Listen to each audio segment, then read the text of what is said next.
Alrighty then, greetings and salutations. Thank you everyone for your patience. My name is Michael, I'm the Dead Aussie Gamer, this is my place, this is my face, and we are playing Pathfinder 2nd Edition, Curse of the Crimson Throne. Joining me today are my wonderful and amazing group here, who are my Patreons, who help support the channel and keep us running. Before we begin, I'd like to take a quick moment to thank everyone who participated in the hype train just then. Ire Janasi, Seagard, McBluff, thank you guys so much for your donations, your subscriptions, and your kindness. Stuff like that helps us keep growing as a channel and keep doing cool stuff. Now, because we are a little bit behind, let us speed through all the introduction stuff, starting, of course, with our sponsors. We have to take a moment to quickly thank all of the people who help us make this show what it is and continue to produce cool and wonderful stuff, such as Hero Forge for the artwork you can see on screen here, as well as the tokens that we use for our VTT. If you want to check out some really, really cool character builder stuff, go check out heroforge.com. You can not only have these model tokens made for you with a $50 subscription, $50 yearly subscription, mind you. But you can also get these 3D printed as models for yourself for your home games, whether you want them in color or for you to paint as well. If you love the sound of our game today, then give a big shout out and thank you to our sponsors over at Sirenscape, because every epic game definitely deserves to sound epic, and it's a wonderful soundboard for my VTT. Which, of course, brings us to my VTT, which is Fantasy Grounds, which helps me look like a good GM who preps his games before games. No, I'm teasing. No, I do prep a lot, but Fantasy Grounds does make it super easy, so if you do get a chance to, use our affiliate code, because a little kickback comes back to DAG when you do some purchases over on Fantasy Grounds. Alright, that being said, let's now swiftly dive over to our cast members for the evening. Starting, of course, with none other than the rootin' tootin' shootin' Padrick, an ex-member of the Wizards Academy who has been framed for a crime he did not commit and is now on a quest for either vengeance or to prove his innocence. We're not quite sure, but he shoots a lot of stuff and has proven himself to be at least an avid ally of the city itself. Played by our dear friend Twiff. Good morning. Good evening. Excellent. Next up, heiress to one of the courts of the Lantern King, a fairy rogue named Holly, who has journeyed to try and find out the true meaning of heroism, and in doing so has sacrificed her soul to Asmodeus in order to save an orphanage. Heroic? Evil? Who knows? We'll find out. In their company is, of course, none other than Penny, the cute little husky. Unfortunately, not joining us today is our dear investigator, Quinn, played by our dear friend Ire Janasi, who is in chat. We wish her all the best and hope to see her on the table very, very soon. But Quinn, of course, is on the beating heart of the city, learning and investigating and hitting those mean streets as she is trying to find out the source of this pandemic and the people who are responsible, whoever they may be. Next up, we have, of course, Dante, played by our dear friend Rykon, who is a Kitsune druid who is seeking out and searching for answers in regards to a drug trafficking ring, which victimized one of his teammates, one of his dear friends. He has found his home with the rest of this group while they are traveling around and has sought to stay in town a little longer and help make the streets better as well. This is, of course, played by Rakon. Hi, Rakon. Hello. Excellent. Also, hi, Mally. I've realized I didn't tell anyone that Holly was being played by Malakisa. Malakisa, ladies and gentlemen, one and only, the amazing and lovely and bubbly, and who is probably super excited about the new Vastgrim expansion Kickstarter, which has just been launched. For those of you who don't know Vastgrim, great thing. Go check it out. Google it. I don't have any links at the moment, but I'll put some up. All right. Then, of course, we have playing the role of Agnes, our matronly psychic, is none other than our dear friend Laura Bones. Good morning. Morning. Yes, Agnes is currently on a quest to try and find her daughter's boyfriend, who has been sequestered away and stolen from the docks. All evidence leads to some grey maidens, silver-clad, armored knight women who had absconded with young Thomas and taken her to the place where our adventure will begin today, which we'll come back into that.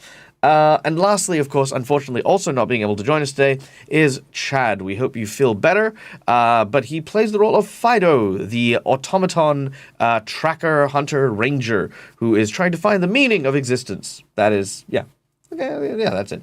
Now, lastly, we have to thank our biggest sponsor and our kindest sponsor. That is, of course, our audience members. Thank you so much for all of your donations, for keeping us alive and keeping this game going so goddamn well. Now, as for our donations, we have a $25 donation from Schooly Eye, which is going to give 1 Jinx point to me, which I will happily take. Itadakimasu. Then 2 hero points for Padrig and 2 hero points for Holly. Look at that. So Padrig and Holly. It's unlocked from the secret menu. Item unlocked from the secret. I haven't even said what the secret menu item is, but we've unlocked it. All right, let's go into the secret menu item in just a moment. So firstly, much like Schooly Eye has, there are a number of ways that you can interact with the game as we play. For $5, you can give someone a hero point, which are these red marks here, or me a Jinx point. They can petition the DM for nonsense, roll a reroll, or stave off a killing blow. For $10, I will draw 3 cards from a random deck of plot twists. You pick one, and that plot twist happens. For $20, you get the coveted golden 20, which is a natural 20. And for $50, we will increase the difficulty of a boss encounter or provide our group with a magic item. Lastly, we have our secret menu item, which has already been claimed, but this secret menu item was, for this episode, an unlikely ally. For those of you who... Ooh. Yes, so within the confines of this place, you'll find yourself an unlikely ally. A very, very, very good reward. A crazy good reward. Oh, you weren't really going for that one? Oh, okay. 20 for Padric, Dante, GM, and a hero point for Dante. 2 Jinx points for Dags. Oh, well, very well. So the secret menu item hasn't been unlocked. So there we go. Wait, but I get the secret menu item too. You get one or the other. You get the bonuses or you get the secret menu item. But now you know what it is, so you can choose. You're happy to choose. So yes, it is an unlikely ally. It is actually a very powerful boon, as all of my secret menu items are, and they are. It is a game changer. They're always game changers. So yes, let me know what you would like. If you would like those the nat 20s to go out, I'll throw them out there. If you want the secret menu item, we'll go with that as well. Hero point for Dante and hero point for Agnes from McClover. All right, let's see. Well, Dante. now they can do the menu item. What's that? Oh, never mind. They did the hero point. All right, there we go. Done and done. All right, so we got the hero points. They're now through there. All right, we'll come back to Ira Janasi's donation after we kick off. All right. Whew. That was the fastest I've done my intro ever. All right. Ladies and gentlemen, boys and girls. Do the secret menu item? Easy. It is done. So it is asked, so it shall be. Okay. Our adventure begins, as it always does, in the city of Korvosa. A city gripped with fear due to the pandemic. A disease that has been covering the entire city known as Bloodvale. Now, our heroes have been investigating it for quite some time. They have learned that a ship named the Direction brought it on ill tides through these strange, mysterious skull boxes. Several coins infected with a disease that were given to rats made its way among the populace and spread like wildfire, causing horrible rashes, terrible sores, and from what is to be understood, after 7 long days, those who are afflicted by it will die. Now, we are on day 5 or 6, I believe. And some of the earliest victims of the illness are starting to exude symptoms too severe to allow them to beg or to plead on the steps of the clerics' temples as they have been these past few days. It is looking rather grim for many of the people, especially around Old Korvosa.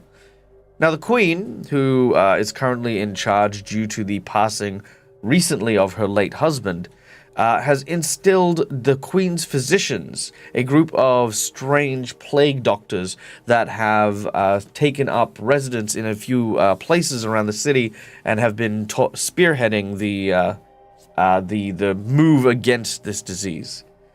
In their company are a new order that has been established under the Queen's direct command, a group known as the Grey Maidens. It is with these two factions that the city is moving to try and rid themselves of this disease. But our heroes are starting to find murmurs and whispers of strange going-ons, chief among which, kidnappings of people from the street. Those who seem reasonably healthy are suddenly being taken away. Agnes's daughter's boyfriend is one of said victims. And after reaching the docks where he worked, our heroes found themselves in the company of some were-rats who believed the heroes to be heroes and coming down to slay the were-rats and blame them for spreading this disease, because of course rats spread disease, therefore. But after a measure of diplomacy, it was learned that the were-rats had nothing to do with the disease, that they are sick and tired of being blamed for it, and that their leader, Grzik, is planning to move against the city unless something is done. But they did also share a crucial piece of information. Many people had been stolen away by the Grey Maidens, taken from their work or their homes, and none have ever returned.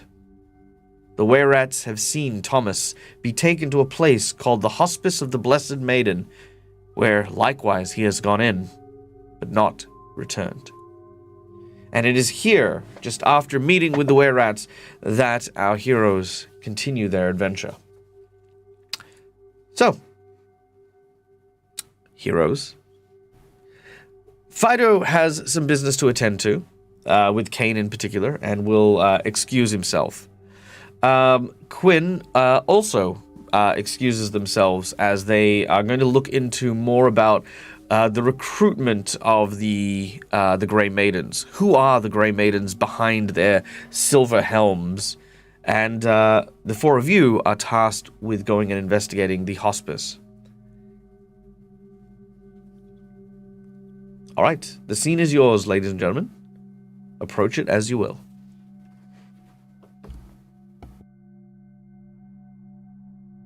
All right. Well, Agnes, do you want to take point on this? I mean, you know Thomas better than any of us. I think we can just go in and ask about him. Should be nothing wrong with that.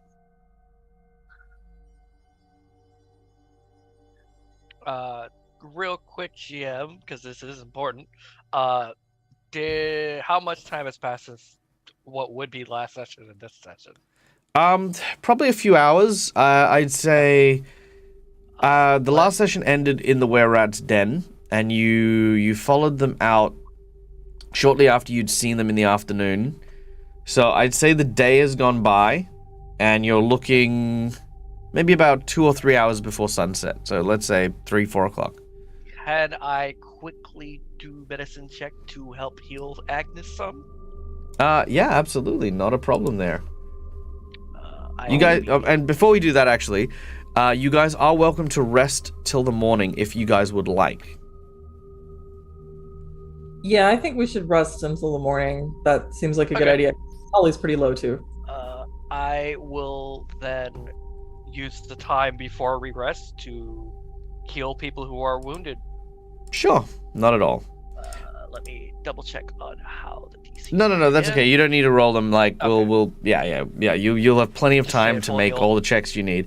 So you will rest overnight and gather your strength.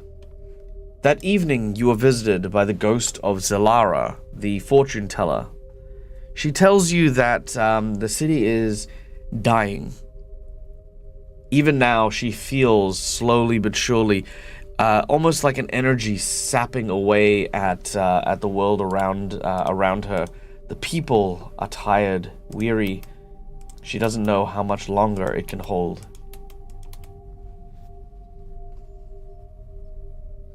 That's not ominous at all. None whatsoever. I mean, we're looking into it as best we can. I think we've got a good lead.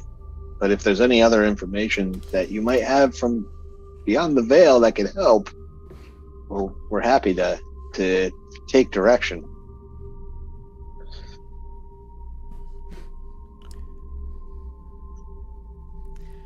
Zalara will say this. I believe that the future is still uncertain. That many hands move against what the world is looking to blame for this. I think the impoverish, the rat folk, as you describe, and others are going to be the source of what the Queen is going to place the blame upon, the unwashed masses. I think it's going to be important to find the true culprit and bring them to justice over perhaps killing them. The death of those responsible may leave the community, the city, in a state where they, well, I hate to say it, turn against each other rather than having the person responsible face justice. You know that Rolf Lamb has played a part. Even his acquisition would go a long way to putting many of these ghosts to rest. Yeah, well, I mean, he's definitely seems central to a lot of this. And I think we've been working to get closer to him and get our hands on him. But you're probably right. If we can avoid killing him and just capture him, if that's possible, then then we will do that. Good. All right.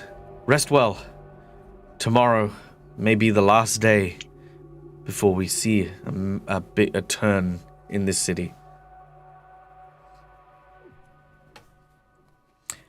No pressure. No pressure. All right. After resting the following day, you are all on full hit points and your abilities are restored. After a light breakfast, you make your way across town. No, you don't. That's a lie. Just as a quick aside, I think before she goes to bed, or maybe in the morning, in the morning before she gets up before breakfast, I think she's going to do a quick tarot reading of her cards. We don't have to go through it, it's just aesthetically she's... Very well. Ask your question. What question do you ask your tarot? I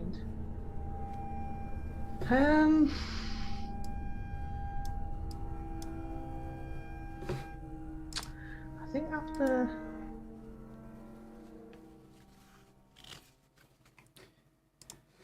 I think she's probably on her mind really deepest, like down is her concern over Thomas. So I think she's probably just going to ask the tarot for like any kind of sign if he's still alive. If you know what I mean, like kind of thing. What's the likelihood? All right, I dig that. So let's go with survival as a question. There we go. Okay, pick a number 1 to 9. 7. 1, 2, 3, 4, 5, 6, 7. All right, the Teamster. So, when asked a question,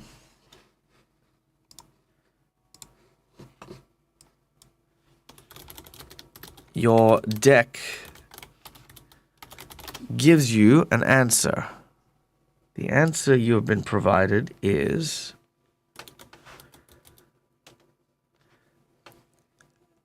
All right. It shows that perhaps Thomas is not in a good way, that he does need help, but there is something spurring him on meaning that he is likely alive, but he is in a bad way, and maybe it's the thought of your daughter, maybe it's wanting to come home. Whatever is driving Thomas, that's all that's keeping him well at the moment. So he's in a bad way, but something's giving him hope. Yes, correct. Now, super quick, just for the fun of it, right? I didn't realize this when I first played Curse of the Crimson Throne many years ago, and I always described the Hospice of the Blessed Maiden as like, you have to venture across the city, scouring this place for this place. But look, okay, so check it out. So H15 here on the map, which is down by the Midlands, is Zalara's home. G9 is the Hospice of the Blessed Maiden. You can literally see it outside of your front door, like... So where are we going? Oh, hey, across the street. Yeah, literally across the street. Yeah, the place you're heading is literally across the road from you. And that just tickled me. I thought you might enjoy that too. Instead of going after and just immediately asking for Thomas, maybe what Dante and I could do is go in and volunteer our abilities and see if we can get in that way. Yeah, so a quick question about that, Holly. When did you learn magic? Well, you know how I never really talked about being religious before? Yeah, because you're not, right? Well, I sort of was, but I hadn't really thought about it. And then the orphans got sick, and I didn't have a choice. So I had to pray to God, and that's how I got my powers. Okay, you didn't just decide to come back and like grab Dante to help you out? Well, there's a lot of orphans, and I knew he didn't have enough spells to help all of them, and everyone was really sick.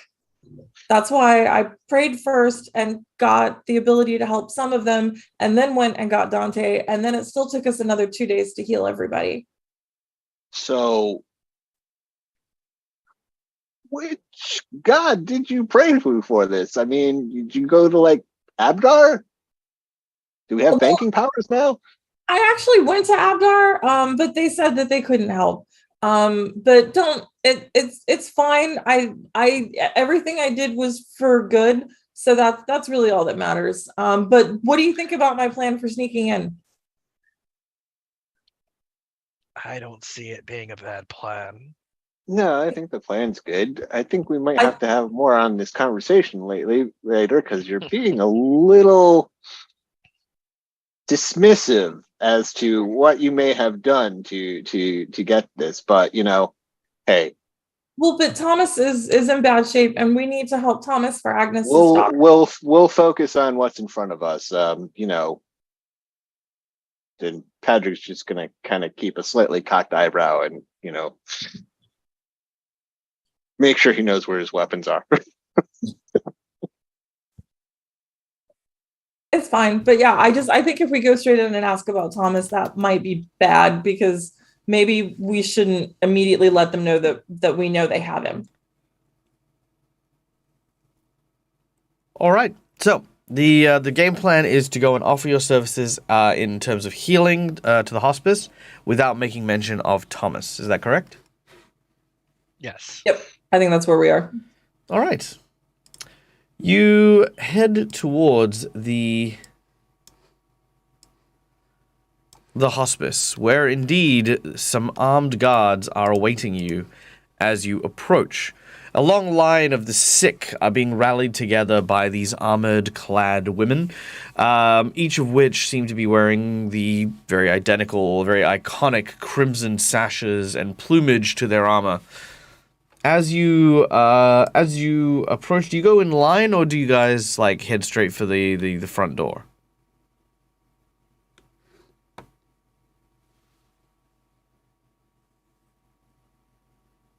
I think I would assume the front door, yeah. All right. Yeah. As you head through the front door, the guard that's there says, "Hold. No, actually, let me try this. Stop right there. You do not look ill. What is your business here? We've come Well- to offer our services to help heal those that we can. Yes, Those who are what doc- ill are being seen to by the Queen's physicians. Wait, but there's a whole lot of sick people, and we could be really helpful for you guys to help with that. The Queen's physicians have everything in hand. Rest assured, your generosity is not unseen, citizen, but we can take it from here. If you have sick or loved ones, please inform them that the Hospice of the Blessed Maiden is allowing for the sick to enter and be treated by the Queen's physicians. A cure is nearly here, and we would thank you for your patience. And we totally understand, because it's a lot of work and there's a lot of sick people, but maybe we could help out in the meantime while you guys are working on the cure. More hands working on the cure would be better than less. The Queen's physicians have been given authority that we do not bestow upon the civilian masses.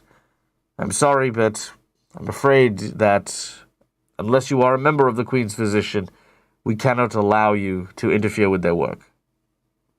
Oh, well, we don't really want any authority. We're just trying to help out because we worry about everyone being sick. But if the physicians need help, I would be happy to volunteer to become a Queen's physician.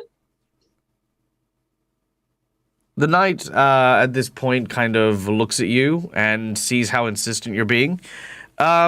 Make a bluff check. Deception? Deception, yeah. No, Okay, deception, I'll do- yes. Oh, very nice. Very nice. Let's see how she goes. Don't know if she can even make that. Oh, yeah, she can. Okay. Ooh, not quite, though. All right. Close. She says, the Queen's physicians have all been assigned meticulously by Dr. Name, I remember. Doctor Who? Doctor who? Doctor Who? Dr. Zaius, Dr. Zaius. Oh, Dr. Zaius. Okay. Dr. Devalius. Yes. Dr. Devalius has meticulously chosen the Queen's physicians from suitable candidates. Oh, but we didn't even know that it was a possibility to volunteer. Is there a way we could speak with the doctor and see what he says? She looks around and looks at you and sees that you want to help.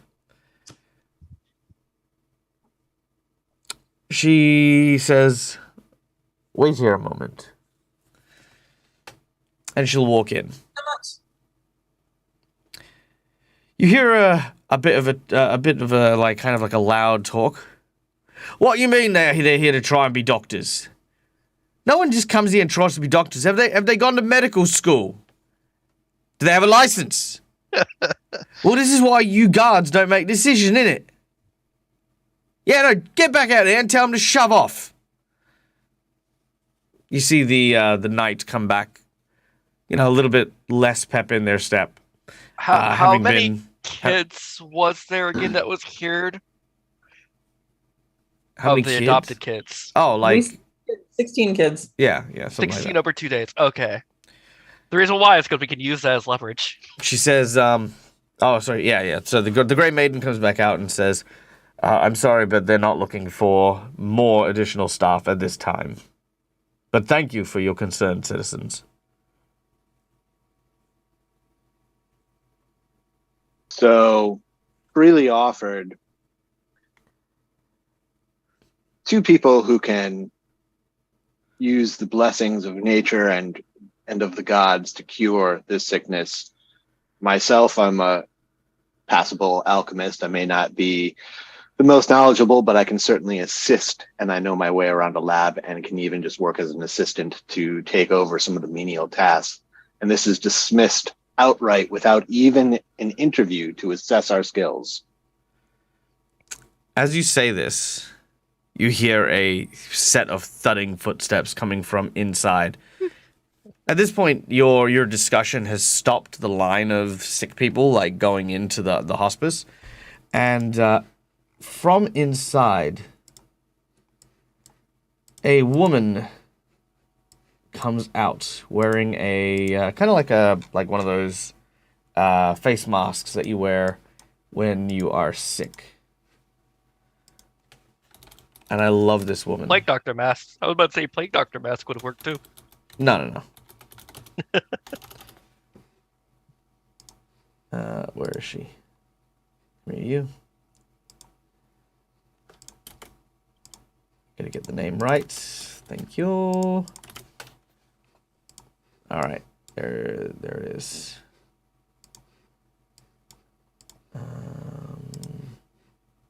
Nope. Come here, yo. Boom. All right. A very muscular woman comes out and looks at you. Oi! What's the hold up? You lot. Are you the ones what's bothering the guards here? Yes, we're just here to help because we have the ability and the Hey, no. I heard already from the guard what you're trying to do. Do any of you have a medical license? Do you need a medical What's license needed? to practice magic?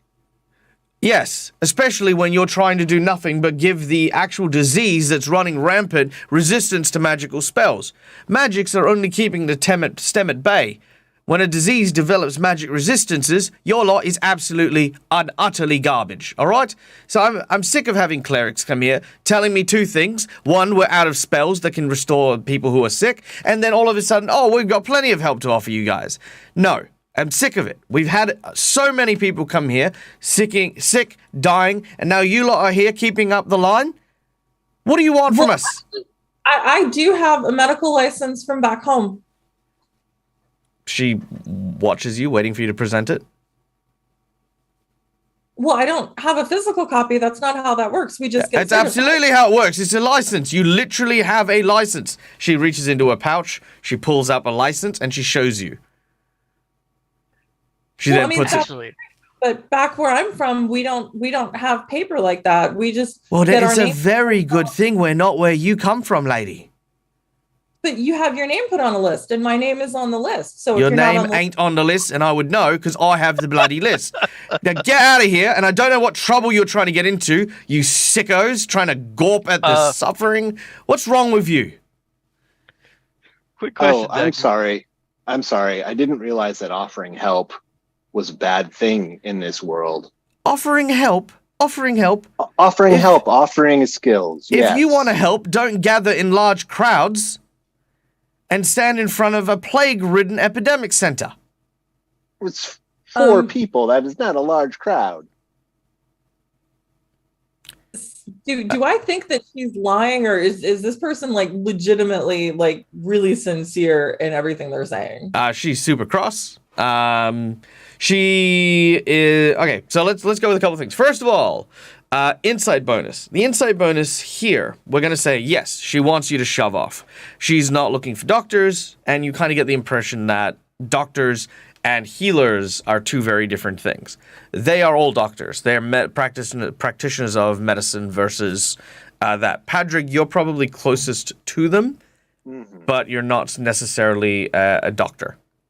No. Now, these guys here, she does not seem like she's onto your infiltration. Neither is the other guard. Like, they think genuinely that you're here to either rob or steal from the sick, or to make fun of the sick, or to, you know what I mean? Like, basically at this point, medicine is a very, very expensive commodity in the city, and you guys are just trying to pull some bullshit to try and steal some stuff. That's with the inside check. You feel as though this is why they're being quite standoffish against you. One, because you're incredibly insistent about it. Two, because, again, a lot of the stuff is you don't know anything about doctoring and medicine.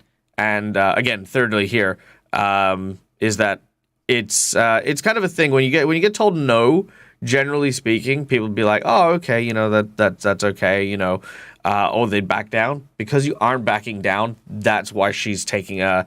It is like when you get a salesman at your door, right? And they're like really insistent. They got their foot in the door and they're like, oh, but come on, you know, like, hey, you know, I'm sure you could use a new vacuum cleaner. And the guard has bought in. The Grey Maiden has bought in. She's like, I know you want to help. I think the people of the city should help, you know, like, you know, hey, maybe they could help.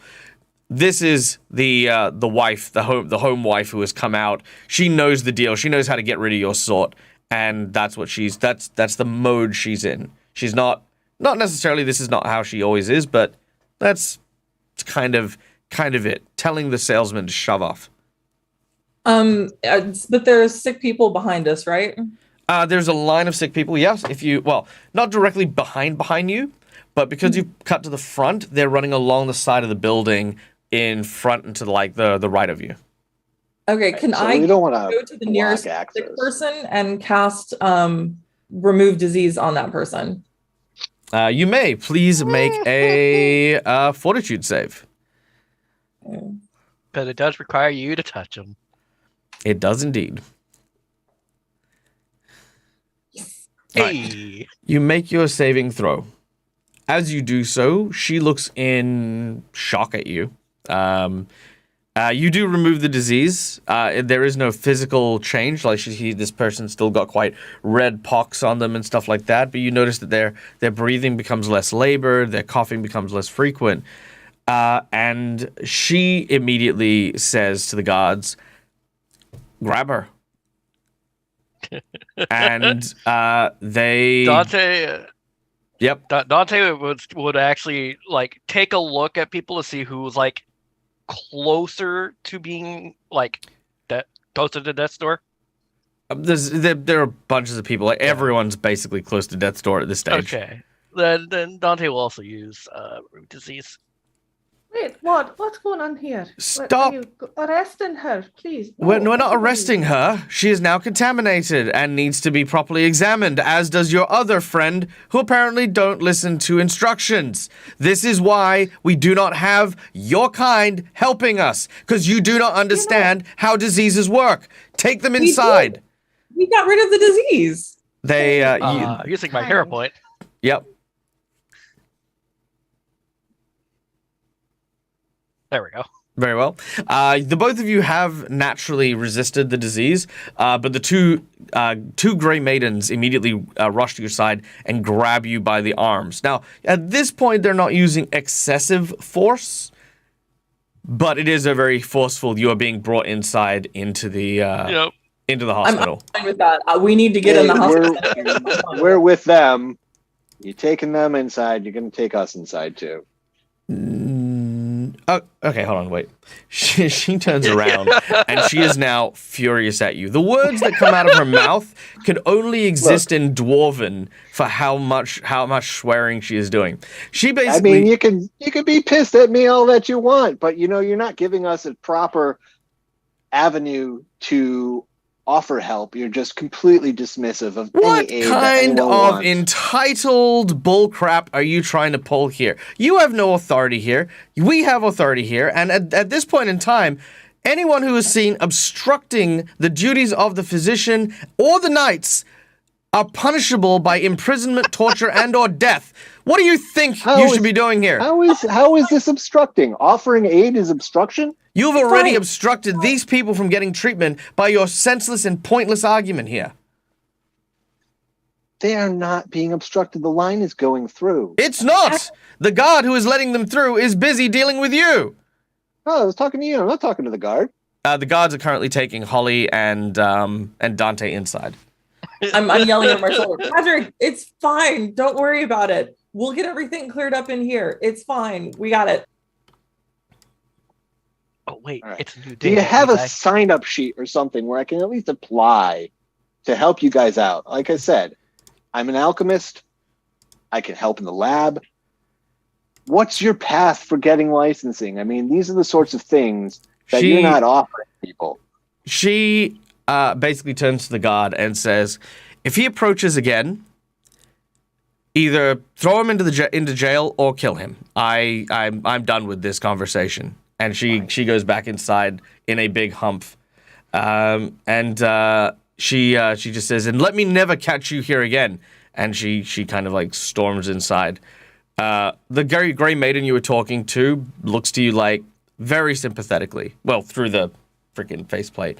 Yeah. And she says, "Look, I really do appreciate it, and I know that Brunhilde can come off a bit like an old battle axe, but I'm not going to throw you in jail or anything like that. Just I think it's best. I'll step away. But is there a way for me to check on my friends who have been taken inside? We've been told that any friends and family are welcome to leave letters, and those letters will, of course, get forwarded back and forth. The Grey Maidens have already ferried a ton of these letters in and out. Be patient, and in due time, this will run its course.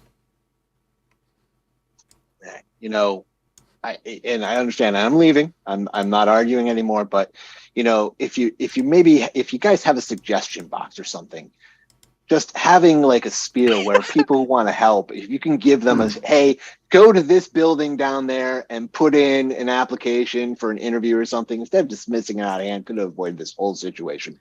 Anyway, those two people, they're healed. I'm out of here. In the background, Agnes has been writing out a letter requesting information about the Thomas, like as the woman has just said about these letters. And she's folded it up and left the return address of Zalara's house, and she'll hand it to the Grey Maiden, and she'll go, "There, a letter, if you don't mind, please, thank you." She takes the letter from you and she nods. She kind of you see her almost like as Patrick's walking away. The Grey Maiden is like almost like wanting to find something to like console him, but she's very sad about it. She doesn't want to turn away people who want to help. This is her city as much as anyone else's. But again, well, see, the big thing is that like she just can't object to the authority of the doctors. So very sad. Yep. Sad. Agnes will kind of just pat her arm and go, "Oh, it's all right. He'll come round soon, dearie," and she'll pot her off. Okay. While I'm walking away, I do want to take a glance and just kind of get a sense of the layout of the building and see if I can identify any, sort of access points or maybe places that aren't as well guarded. Absolutely. Before we do, however, before we do, Patrick, you have been awarded a natural 20. Wham. Dante has also been given a natural 20. Woohoo! The GM has been given a natural 20. And a hero point for Agnes, and 2 for Dante, and 1 for Patrick. So hero points for Thank you. Agnes. That was 2 for Dante. And 1 for our dear friend Patrick. All courtesy of course, our dear and beloved friend, Arjanasi. Thank you so much for your kind donation. Now, Agnes and Patrick, are you both going to work together to, like, sort of look around for the another entrance, or are you... Agnes will walk with Patrick as he walks around, but she'll suggest to him as well. She goes, "Now, a place of that size, it's bound to have staff. I mean, I'm quite sure that there's people that, do the dishes and the laundry and all that kind of stuff. And people tend not to notice those kind of people. I know because I've done it myself. But I'm sure we could maybe ask around and maybe find a different way in."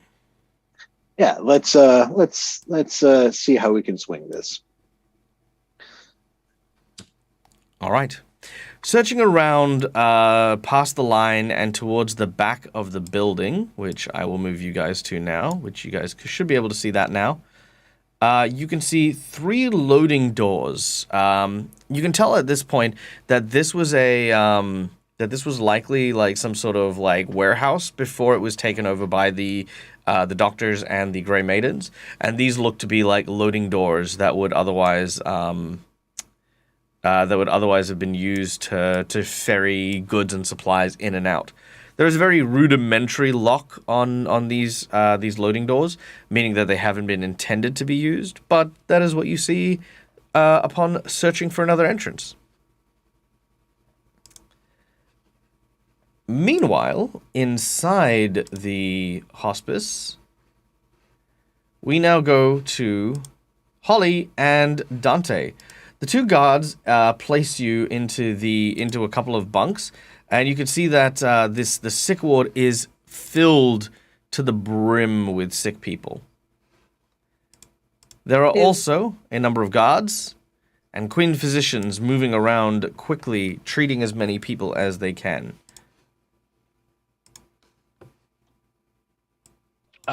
Dante's going to keep an eye on how they are being treated.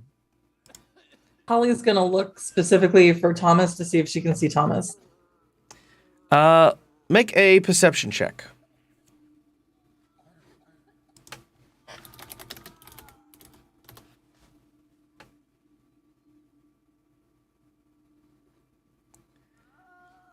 Unfortunately, you do not see Thomas anywhere in the ward.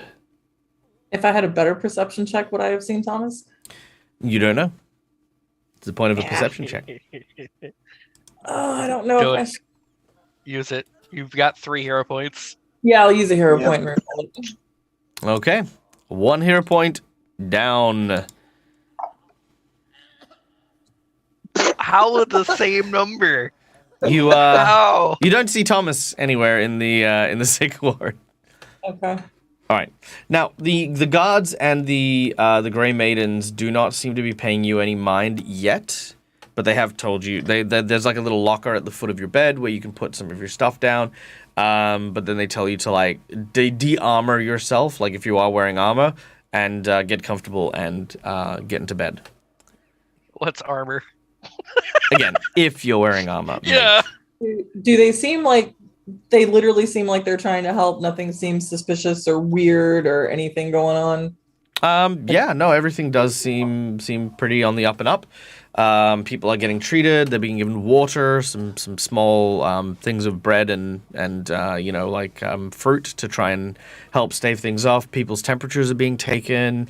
You can see that they're using wet rags to kind of try and keep their fevers down. These doctors are doctors. They are doing their job as best they can. It is actually quite difficult to be in here. You are almost surrounded on all sides by the suffering of the city.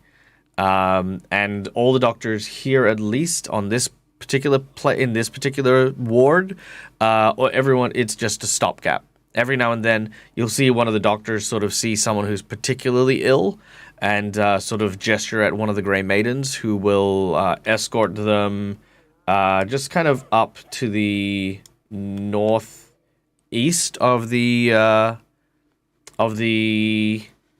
building,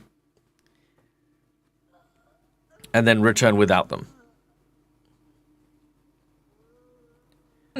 That's weird. Is there anybody super sick really close to me? Yes, sure. Yeah, easy. Definitely tons of super sick people. Whoa, it's me. I'm fucking gonna laugh, you asshole.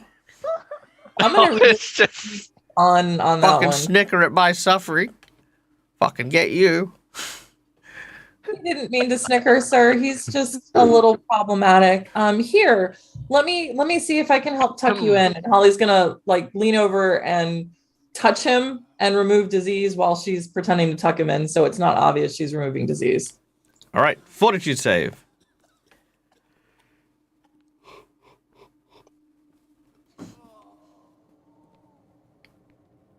9's your magic number. Is that enough? That is not enough. I will hero point that then. You may. I love how that Holly threw your hero points. Well, up to right now, seems to absolutely not be learning their lesson in regards to don't touch people with diseases. I'm gonna need just for that matter. now. I imagine that you I imagine that you aren't being subtle about this, or you are being subtle about this. Yeah, I'm being extremely subtle about it. It literally please- looks like I'm trying to touch the Okay, guy please in make the a stealth check. mouth. Okay. Holly's not as stealthy as she used to be. I would not think so. That's not too bad. Terrible. Oh, Yes. except when he rolls a 19. All right. As you do this, a doctor shouts at you to get back in bed and to not touch the other patients. I obey. Good. Excellent. Then he takes a moment to then give you an examination. As he does so, he is quite thorough and immediately announces that you have blood veil. Your symptoms are still very early, which is promising. But you are definitely a carrier, and you are not to touch anyone.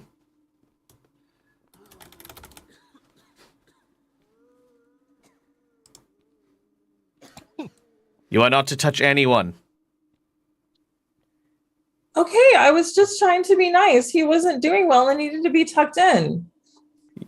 He sort of says, you are not to touch anyone because you are a carrier of this disease. Fine. I'm in bed. I'm being good. These physicians are a lot colder and more stern. You watch as he pulls out like this. You know those really old TVs that had those aerials that you could like whip out? Imagine one of those aerials. He pulls one out and he sort of, has this. It is called a wand of misery. And he uses it to immediately accost Holly's face. Not violently, right? Like, basically just open your mouth and like, look down your throat to see if there's any sores, stuff like that. Just so that they're not touching you. Give you a small tray of some like really cherry flavored syrup. Can I detect if there's anything wrong with the syrup, or How would you like to detect if there's something wrong with it?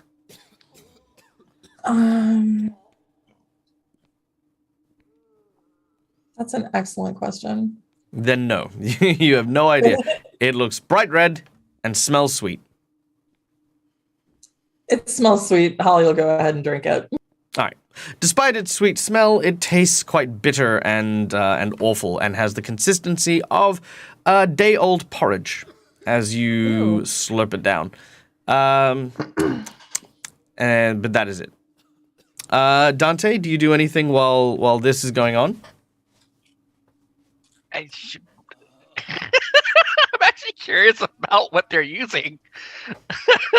In which case, make a perception check, because you've got a good sense of smell.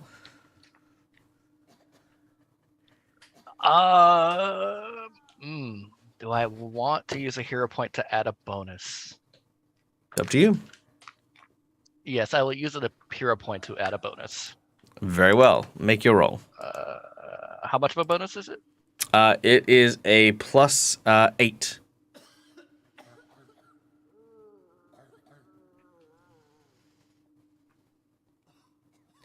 $34, nice. All right, with a 34, you immediately smell there is good berries mixed into this. It's basically a good berry cough syrup. And being a druid, I actually would know what good berries are. Absolutely. It is medicine. It's crazy, right? You're in a sick bay, there are doctors, they're giving you medicine, telling you not to infect each other. It's nuts! And eating enough of those would make you actually not hungry for the day. Yeah. Well, I mean, it seems to kind of lose that property when you pulverize it and then distill it. But it does satiate hunger and stuff like that, and makes for much less of a need for like hard foods for people who are feeling like nauseous and stuff like that. Can't eat food in general. Yeah. Very well. Okay. Let's see. Is that all they've been actually really doing, is just giving people this medicine? Assorted other things as well. Like I said, taking temperatures, readings, and stuff like that. Yeah. Trying to keep the fevers down and cool. Like I said, they're all I, Michael, am not a doctor, so I don't know what beyond what I see in animes when people are sick, right? Like, I don't know anything, so presumably, yes. As far as the layman can tell, it is, they are definitely keeping everyone as healthy as they worried can. if everyone starts spitting blood out of their noses. Effectively making them comfortable. Yes, correct.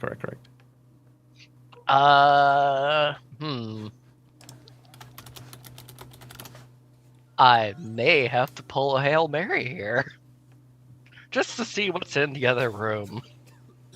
You just want to run for it? Oh no!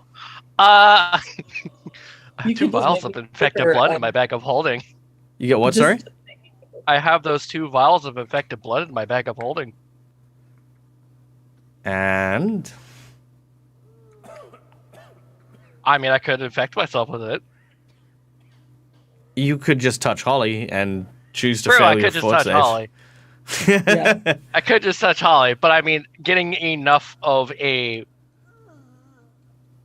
stage. Oh, I see. All right, how many vials do you have? I only have 2. You only have 2. All right, if you touch Holly, you go to stage 1.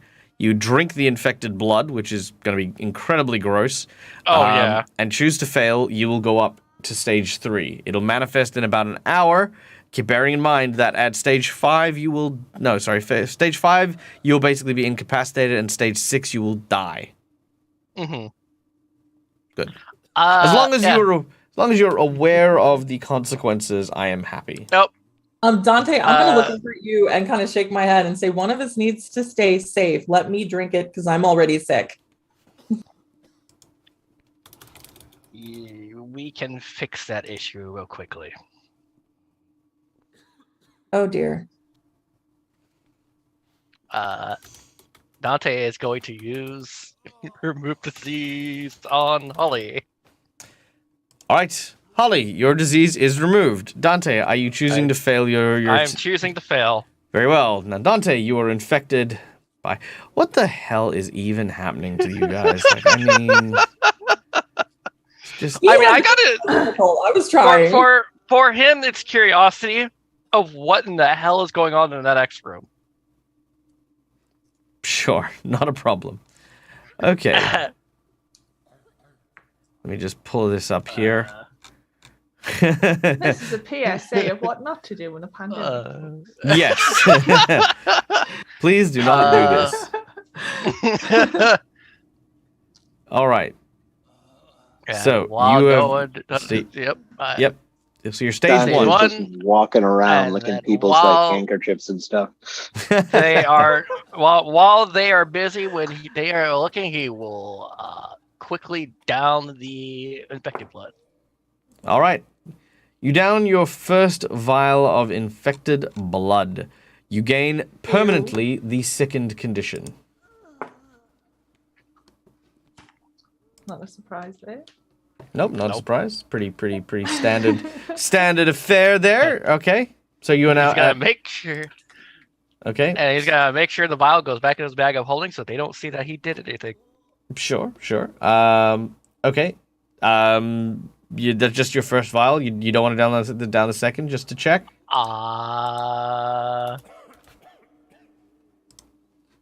Yeah, might as well. All right.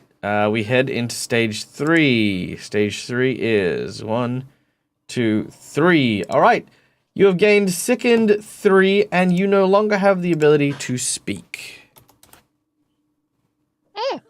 I'm gonna start. Hello, help! Somebody help over here! My friend got really, really sick, really, really fast. What are you gonna do? Help! Please, I need a doctor fast. All right. As you call out, a doctor steps out and takes a look at Dante. Meanwhile, out the back, Yep. Patrick and Agnes, the two of you are by the Right. loading dock. Right. So we're real close to our home. Oh yeah, like So- literally across the road. Would I have time to head back and using the philosopher's extractor be able to brew up a couple of infiltrator elixirs for us? That's not a problem. Yep, I'd say that. I'd say by the time that Holly and Dante reach this point of their little section of the adventure, I'd say that if Padraig communicates this with Agnes, the two of you can arrange for that. Are you mentioning anything else, or is there anything else you're doing? So I mean, I want to get a sense of we've seen these loading dock access. Is there anything else as far as possible points of entry that we notice? Now, these look unguarded. There's no one else back here. Nope, there is no other entrances. Okay. And doors. Sorry. Like them double shutter, roller shutter door types. Yeah, they're just roller shutter door type things. Yep. All right. So yeah, I mean, I mean, the guard at the front got a good look at us. If they see my face in there, it's going to go poorly. I can whip up a couple of, probably like 2 apiece potions that can change what we look like for 10 minutes at pop. Might be useful if we can get in there for just not being noticed. I don't know. Is there any like guards that are circling the building or any sort of patrol, or there's these doors here, and can I get a sense of how they're locked? It is a single small padlock. As far as how there's no patrols or any guards here whatsoever, it seems like this area is more or less just closed off and isolated. Okay. There is a note on the door, though. It is apparently a warehouse belonging to the Arcona Importing Venture. You know the Arconas are a very notable nobility place here in the city. Okay.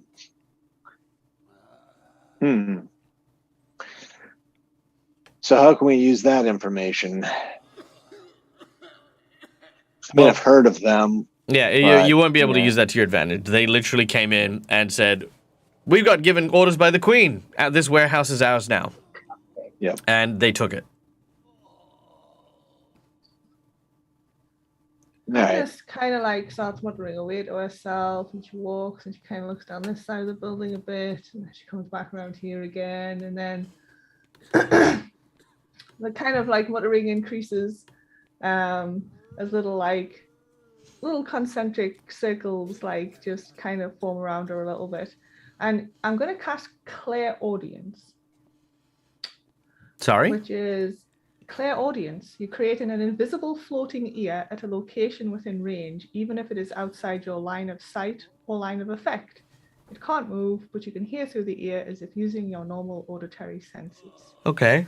So I am going to place an invisible ear, say 10 foot on the other side of that loading door. On the other side of the loading door? Yeah, and just listen. You hear muffled coughing. That is all. Well, I don't hear anything in there, dearie. Well, apart from the muffled sound of sick. Right. I mean, I can probably pick the lock and get us in. If we want to take that route. It's just a question of whether we want to prepare ourselves a little bit to not look like we do. But I mean, I could probably only get us like 20 minutes of that tops.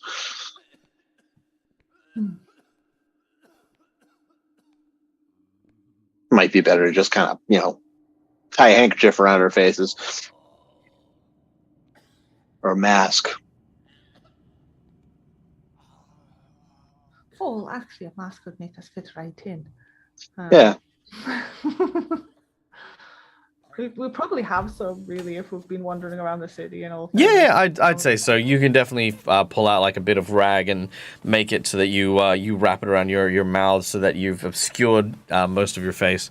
Yeah, it doesn't look like you're bandits. It looks like you're sick, or you're trying to prevent people from being sick. All right. Do you want to try and break the lock? Yeah, I'll try and pick the lock. All right. Thievery, if you'd be so kind, as Padrick steps up to open the door. And the ear lasts for like 10 minutes, so Agnes is going to continue to listen to see if like Padrick's noises or anything like that cause a disturbance inside, if you know what I mean. Like, all right. With a 21. 21. Yep, 21. You open the door. It again, the lock wasn't that special. And inside you see a loading room filled with old chests. There is no one in here. I will make sure that I close the door behind us. Okay, not a worry. The door is closed behind you.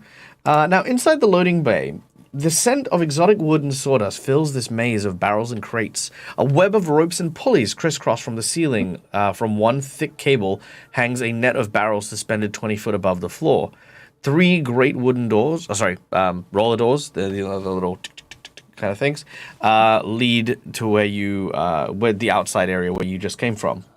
There are several containers and boxes, most of which seem to be empty, with textile contents being in a few of them, and notes written onto a few. The empty boxes say things like 3 Breaths Viper, Mwangi Expanse, Emperor Cobra Eggs, the Varudra, Toad Shrew, the Uncharted Islands, and there are more of these kind of crates just around. But again, all empty. You see 2 curtains, one leading to the south and one leading to the east. Tambour doors. Thank you. That was the word.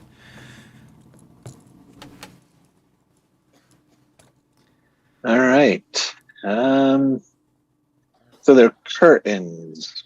Can I stealthily peek out of one of them? Certainly, not a problem. Make a stealth check. Listening first. Oh, you want to listen first? Yeah, listen first. Okay. Listening, you do hear the sounds of people moving beyond. You hear lots of sick people. You hear metal footsteps. And make a perception check, Agnes, as you do so.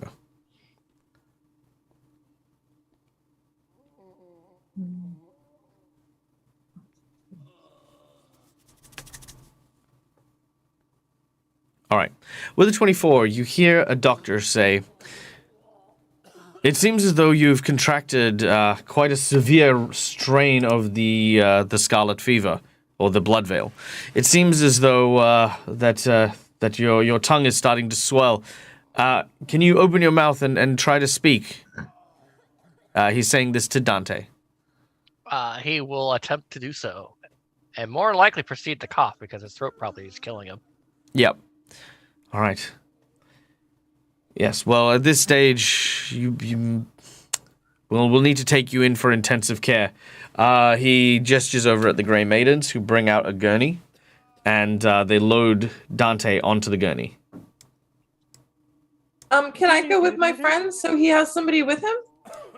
No, we're taking him to the intensive ward. This will be where the most sick are, and you have only just contracted it. There's still plenty of time for you, but if you contract a more virulent strain, then we won't be able to help you. I'm sorry, but you can't go with your friend. And it was lucky that Padrick didn't peer out, because they immediately head towards the curtain that you would have looked out, and then turn away. The physician following as quickly as they can. All right. Agnes whispers, "I think that's the main sick room." Okay. So do we get a sense of what direction that they're headed? Yes. They seem to be headed northeast. You hear the clickety-clack, clickety-clack, clickety-clack. You do hear the clickety-clacks. All right, Dante, you are taken with the Grey Maiden into a room with an elevator. The doctor takes the gurney and has you in it. Now you are strapped to the gurney. as you bump as you are placed inside of the elevator. The Grey Maiden then goes back to their rounds, but the doctor stays with you as they lead you down this elevator. Dante receives divine healing. Let me check divine healing. Does it heal diseases or not? Divine healing. It says it doesn't, and status conditions or ongoing. That's very true. That's very true. All right. I will return your... When you figure out how to do so again. When I figure out how to do so again, I will return your channel points. It's a circle button. I know that much when you're in your mod view. Yes. I think I have to be in the thing here. All right. But yes, that is what happens. Let us go now to Team Agnes and Patrick.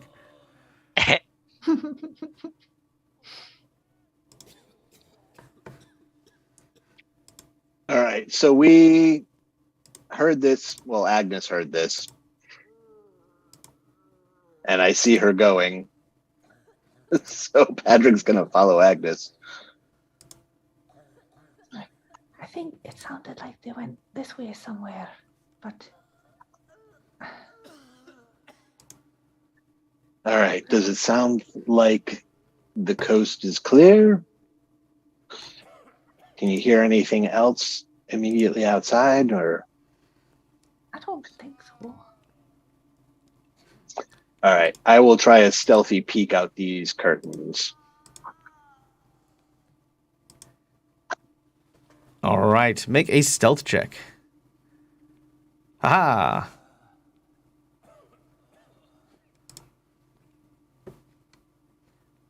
$30. Boom. All right, a 30, eh? Let's see how we go here. Probably not going to do it, but we'll try anyway. Nope, they do not notice you. All right, you peer out of the curtains. As you do so, you can see a set of double doors and a single door leading to the north, and you can see a couple of people moving around to the south along these the variety of different sick beds that are there.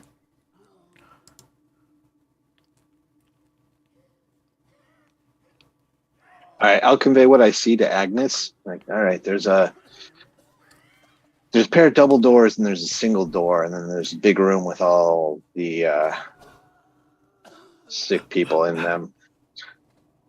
I don't know. Do we want to try the double or the single?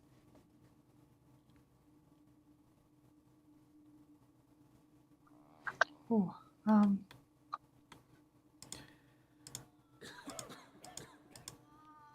no, toss a coin. All right. Heads, it's the double, and tails, it's the single. And toss a coin.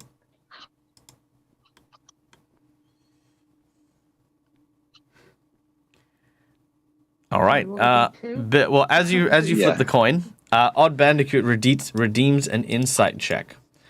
As you are watching, one of the Queen's physicians walks out of the double door.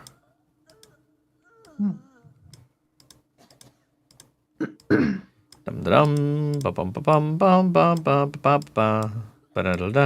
pulls his head back in quickly. Yep. Oh, he has absolutely no idea. He completely does not notice. Oh. But that is a good insight bonus. All right. Well, someone just walked out of those double doors, so maybe that's the way to go. Okay, but how do we do it without anybody noticing? Couldn't hear you, Laura. She's like, how do we do it without anybody noticing? All right. So we'll just assume that we're whispering to each other, but we'll talk normally so that everyone can hear us. Mm. Yeah. I mean, we just look like we're supposed to be going there, right? If you look like you know what you're doing, people tend not to pay attention to you. So, it's not that far. I didn't really see many people around. I think if we just kind of slip out from these curtains and go through those doors, chances are no one will notice. And if we look like we've got purpose, then they probably definitely won't notice. And if they do accost us, we'll figure it out from there. That's what we do anyway, right? Okay. It then dawns on the two of you that you have no idea where Holly is. I mean, we don't even know that that was Dante, to be fair, either. It's very true.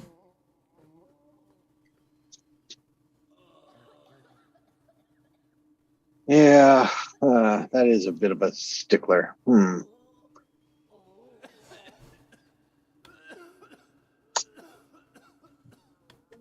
Is there anything in here that we can use to disguise ourselves and look like a physician or a nurse? No, but you could potentially lure a physician over and try to ambush them.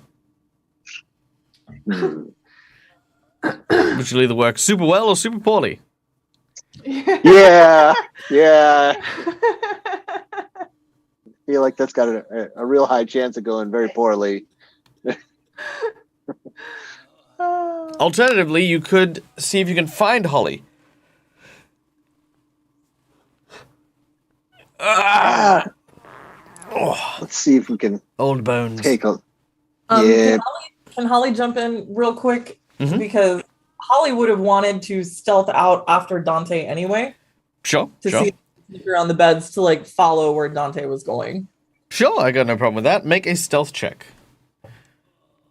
Well, very small, it's true. Why do I feel like I'm going to be using the nat 20 on this? Let's find out what happens.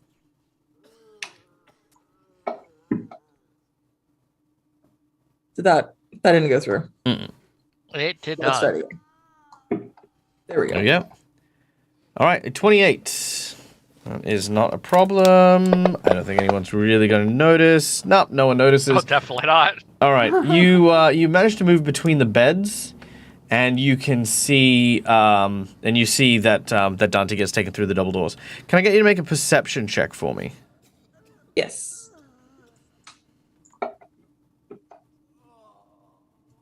Ooh, close but no cigar. You do not see Padrig as you are over here.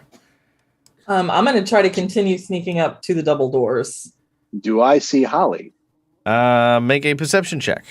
Yeah, you have to beat her at stealth. Okay, let me just check one thing. So...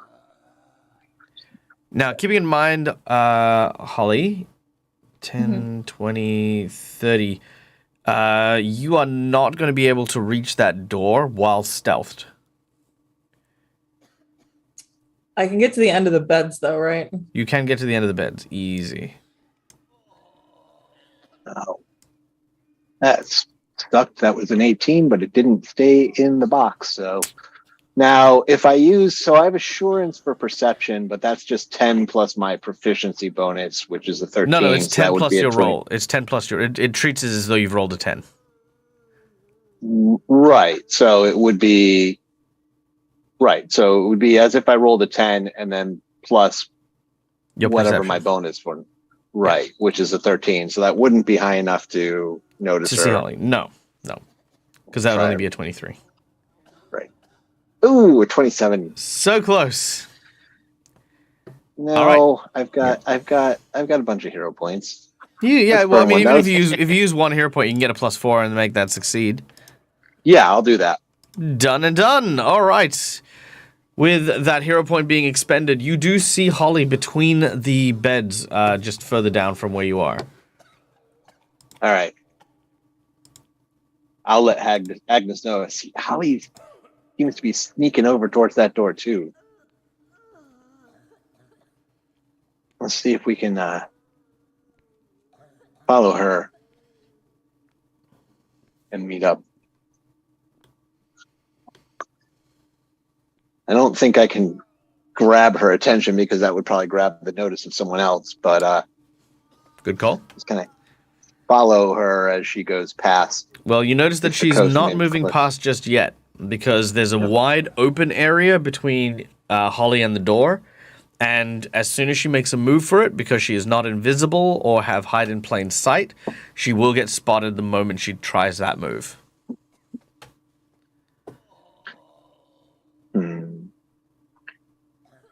Is there anything I can do to distract people? There's plenty you can do, if you'd like. That would not get them to notice me and come after me. Well, you do notice that there is a second curtain to the south of that room that you're in. So you could use that curtain to source your distraction, then run out the other side.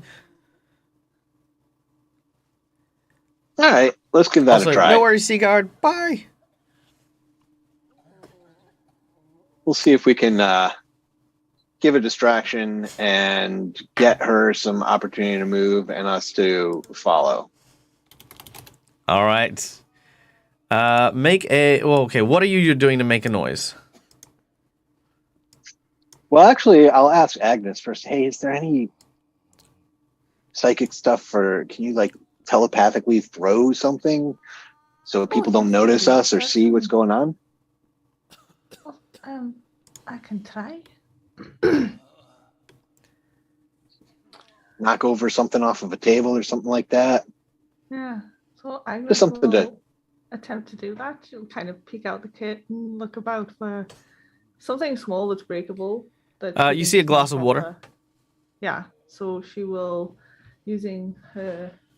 Is this a cantrip? Yeah, telekinetic projectile. As it smashes, Shatter it. it creates a distraction. Holly, make a stealth check.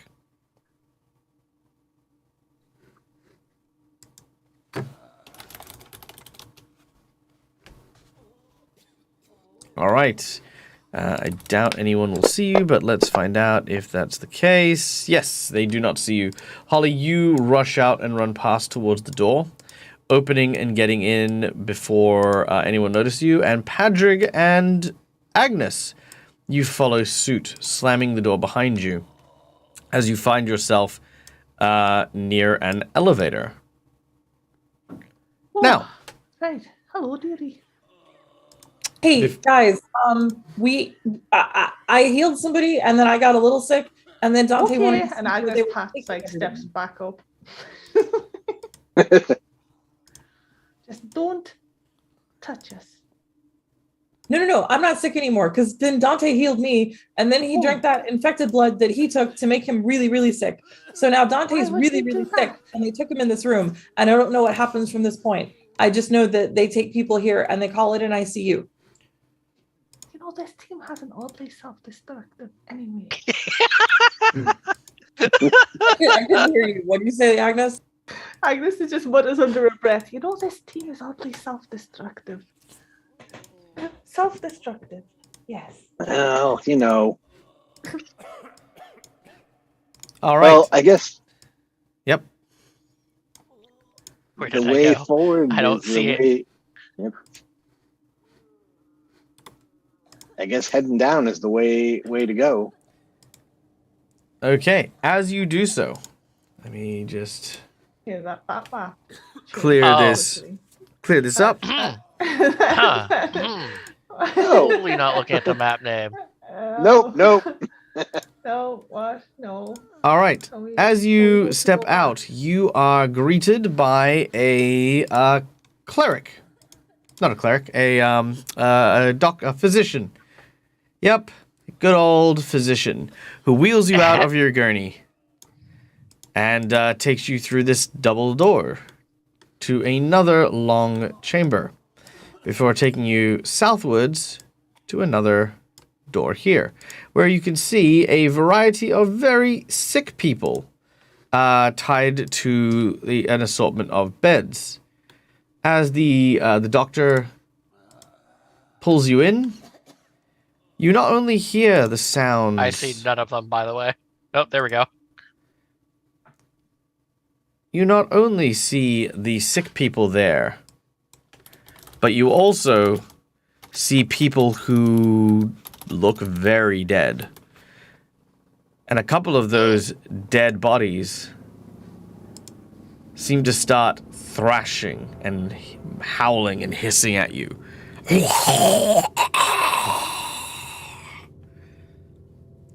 The doctor says, "Do not worry. The final stages can be quite alarming, but we'll do our best to make sure that you don't undergo this as well." Do I see Thomas around? You do not see Thomas around. You do see it. 2 people wearing armor. More specifically, you also... Oh, sorry. Thank you.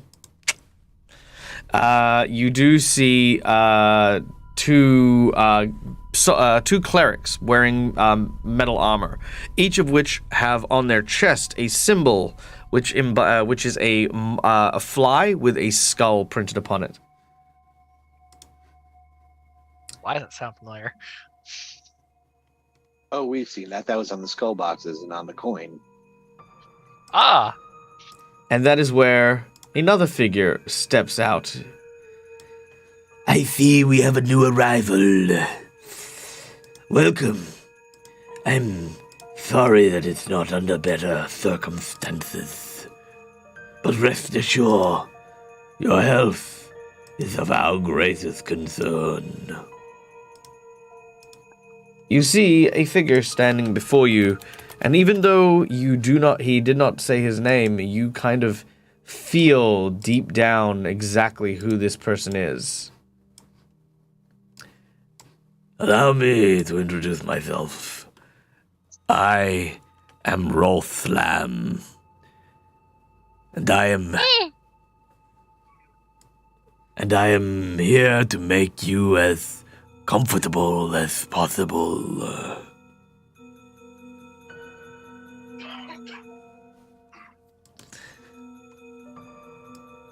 Dante, you cannot speak. yeah. All right. Yeah. Meanwhile, the rest of our companions, Holly, Padrig, and Agnes, you make your way down the elevator. And find yourself at the bottom of the elevator in a grand hall with some scuffed stones. This chamber looks to have been plastered over and decorated with lurid murals of skeletons cavorting among the dead of Korvosa. It seems as though many of the Korvosan imagery of the people have succumbed to the blood veil. You can see a pair of simple wooden doors leading to the north, south, and west, bearing paintings of a scythe-wielding skeleton. Sizable doors on the eastern wall appear to have a mural of an opening pyramid in the foundation of Korvosa, with 2 more scythe-wielding skeletons trying to pry that door open. That is what you see as you find yourself in this chamber. I see blackness on the screen. That should help. I'm not sure I'm a fan of the redecoration. Did that help? No, I just got a black screen. I don't even see any eye tokens. It looks fine to my me. token's doing weird stuff. Okay, hold on, wait, one second, stop moving! There we go. No, I'm gonna move all over. Ha. What's your move? I haven't unlocked your tokens, so you're just sitting there moving it. Okay. Okay, close your map down, Padrig, and then I'll reshare it.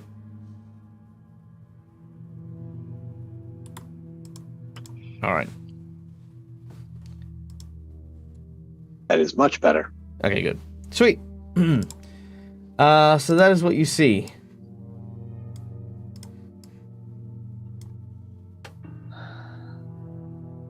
Is there All any right. on the floor that would indicate like heavy traffic through one or any of the other doors? Heavy traffic towards the double door. You can see lots of scuff marks from the gurney. I think a lot of people are going this way. All right. Well, that gives us a direction to go. We know it came down in a gurney. If it looks like gurneys are heading that way, that's probably the direction that we should take. All right. Sounds good. Let's do it. I'm going to, before we go forward, make sure that I have a silver bullet chambered, Sure, not a just problem. in case, so I don't have to waste any time loading. Yeah, I've got my knives out. Agnes pulls out her rolling pin. Okay. Armed and dangerous, You proceed forwards however you would like.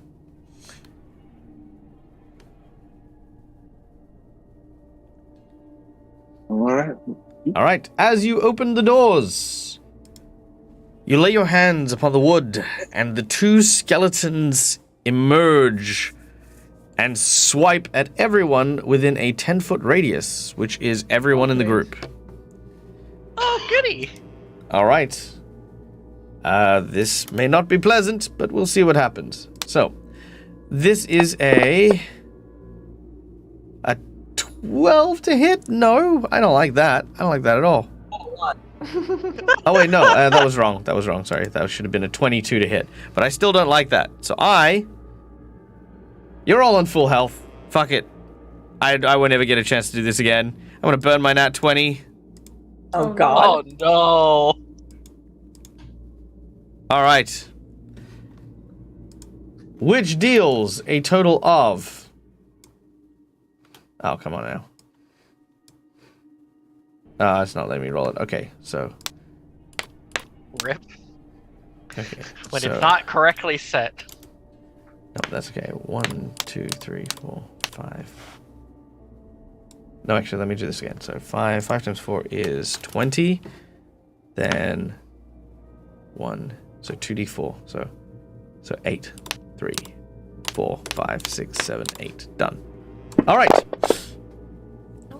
That is 35 damage to all three of you.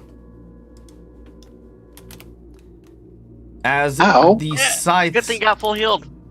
slice into you. That was the first scythe. The second scythe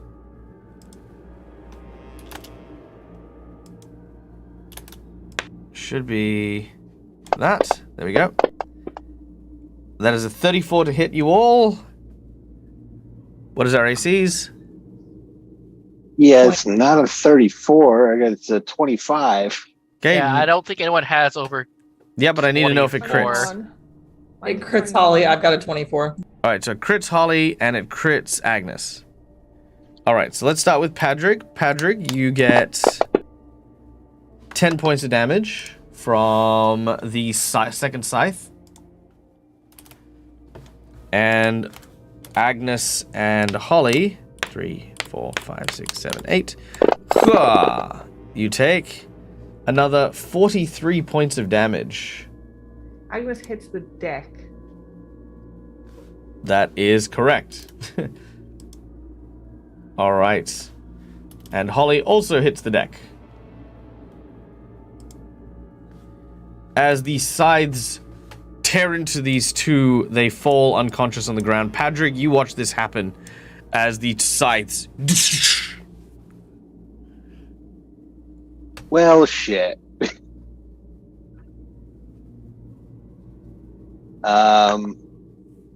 Yeah.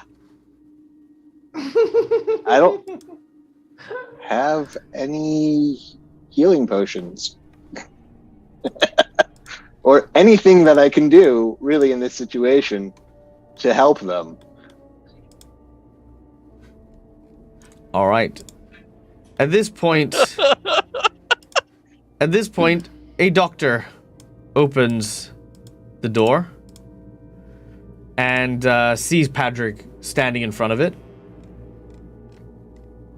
Padrig, you look at the doctor looks at you.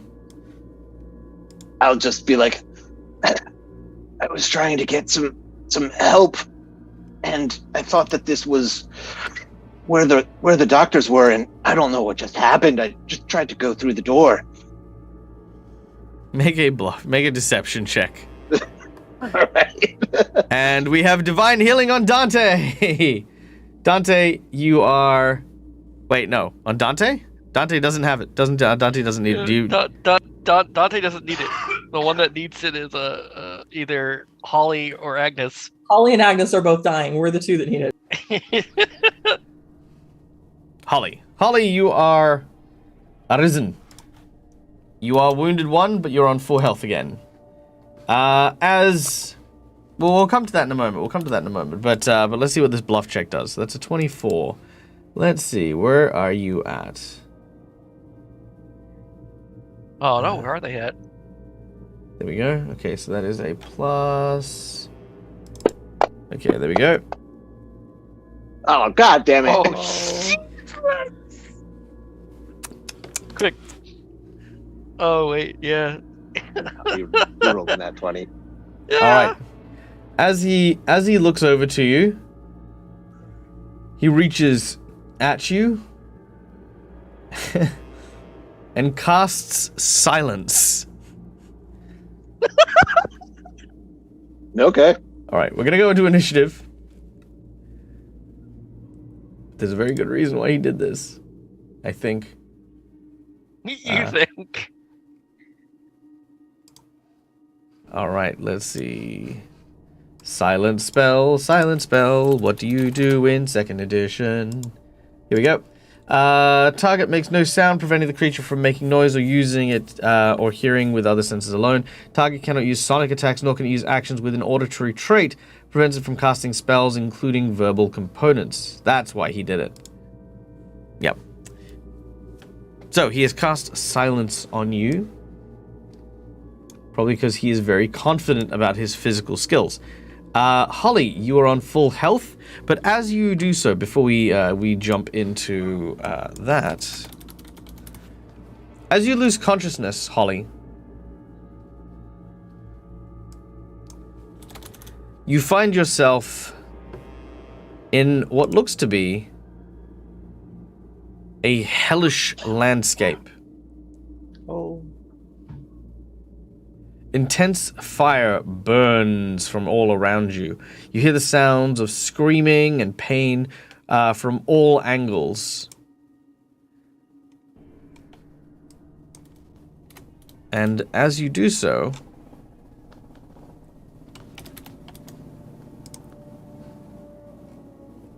you are then greeted by the sight of a large individual. Why is that not a thing here anymore? Interesting. Oh, that's why. Okay, cool. Sorry. There we go. Hey, thank you so much for following Kantara.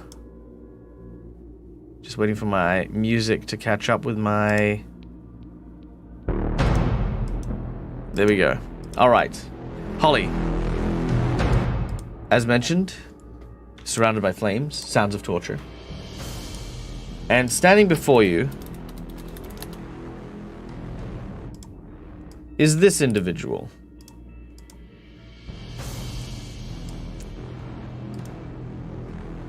Who looks in your direction and says, in a quite cold and calculating voice,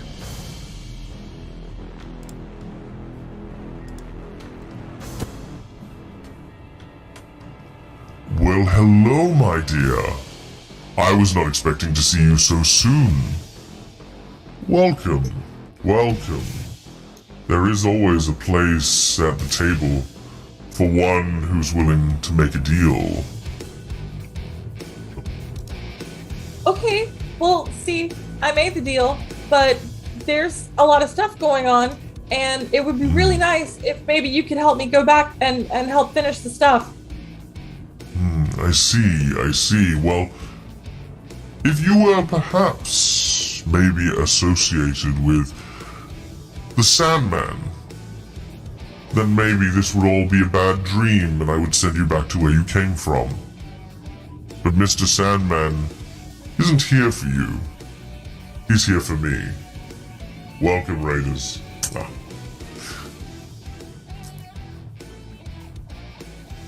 But you, my dear, you signed a contract.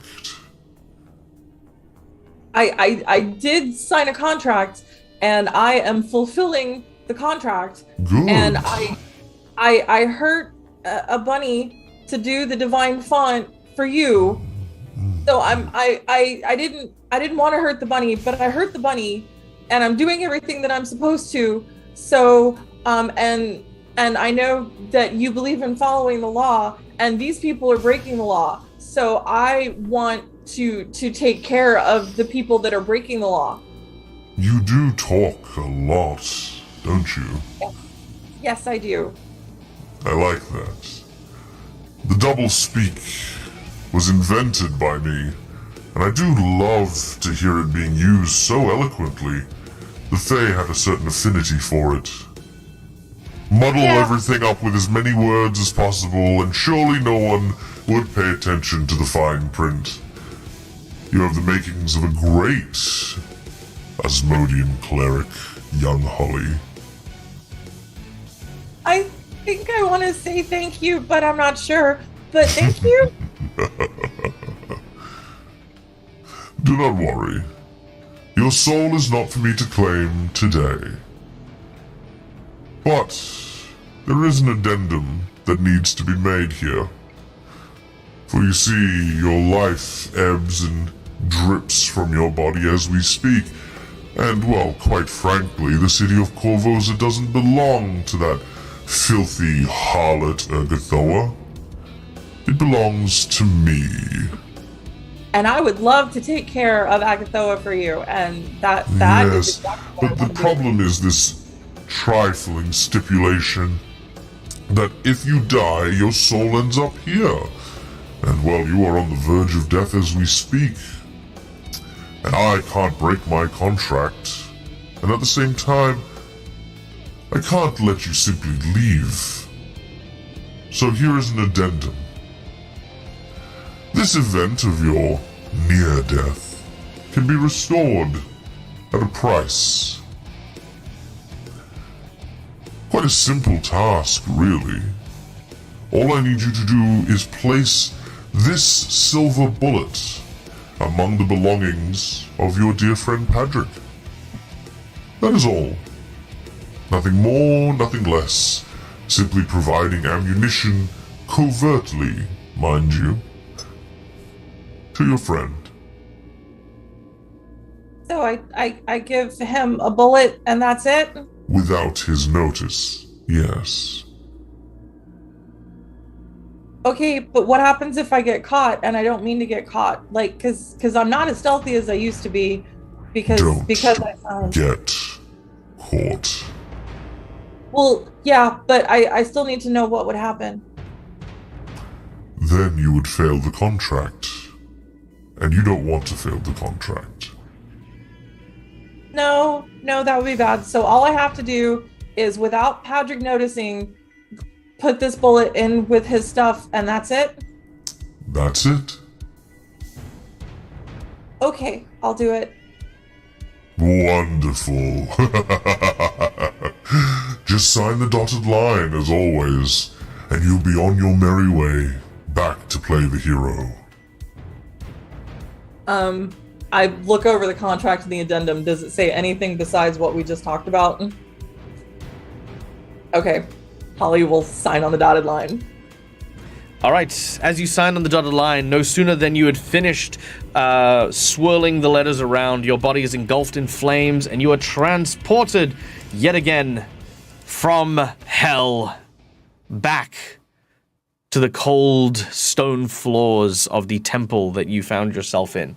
Padrig has had a spell cast in their direction. You've had your weapon out, Padrig, this whole time.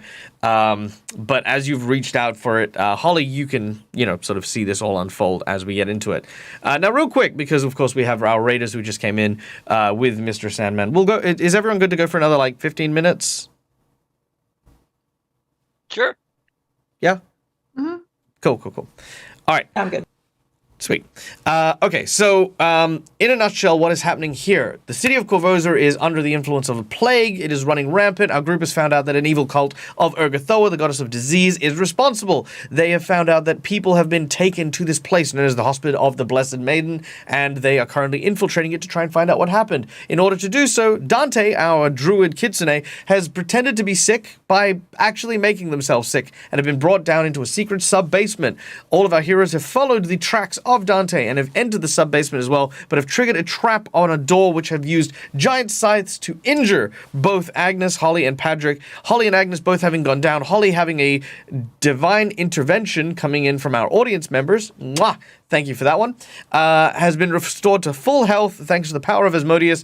Agnes is still unconscious. Padrick has currently got silence upon them, and there is a evil doctor who is looking quite nefariously at our group, and we roll initiative! There. That's where we're at. Holy crap, there's so much stuff. Okay. Queen's Physician. Going on top of each other. All right. Queen's Physician number 1 is going to make a perception check to see if they notice the sound of nothing. The sound of nothing. No, they didn't hear anything. Well, no, think of it this way. It's the absence of sound, right? So what they're listening for is they heard the other... Because this is the guy with the gurney that brought Dante in. So he's heading back upstairs with the gurney in order to try and, go back to work. But as he's gone out, he's bumped into you guys and cast silence, which means that for him, it's like, weird, I don't hear the elevator going up. Or, you know what I mean? Like, or weird, I don't hear the gurney anymore and the elevator hasn't started, Like, there's lots of, absence of sounds that he's listening out for, which he doesn't notice anything. Can I listen as well? On your turn, you may. Okay, I'm just All right. making sure. Physician number 2 gets to go, and he will use, to begin with, his pain sight.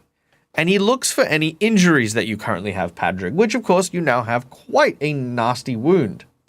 He is then going to use an ability known as Whispering Wound, and I need you to make me a Fortitude save. Okie dokie. I mean, hey, at least you don't have to worry about crying out in pain. You'll make no noise. Very true. 28. 28, not a problem. You take the last injury that you suffered, which at this point is 45 damage.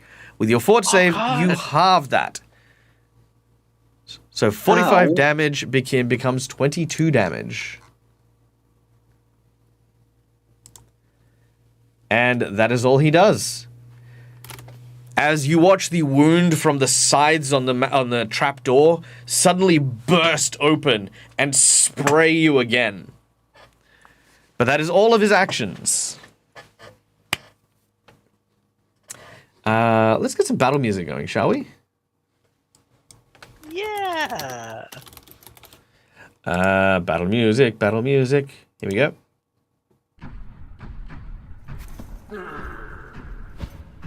Yeah, there we go. Let's get the clubs out of here. I always hate these ones. We don't need zombies. Alright. Boom, there we go. Alright. So, your wound begins to reopen and splurt outwards. As we then go to Dante. Now to roll my Perception check.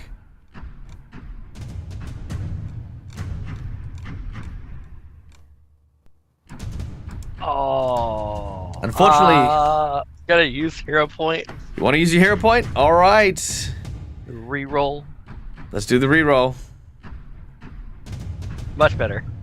Okay, with that, yes, you can indeed hear the sounds of it. At the very least, it sounds like the physician has suddenly and abruptly stopped in the corridor nearby.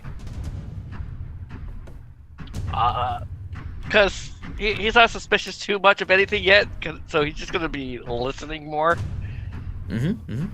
While contemplating his choices that he can do. Okay, not a worry. Holly, we then go to you. Okay, the silence spell, does that affect me too, or just Patrick? No, just Patrick. Okay, I am going to cast Stabilize on Agnes. All right, Agnes, because of the nature of this game, and I don't want you to miss out, Stabilize is still imbued with the power of Holly's patron. Here is my question to you. What is Agnes's alignment? I think Agnes is neutral good. Yes, she's neutral good. Neutral good. All right. Yeah. Neutral good. If you shift to straight neutral, I will restore you to half hit points from accepting the hellish powers of Holly, which are still quite prevalent there. If you want to, however, you can resist it. Your alignment will not move, but there is a saving throw involved.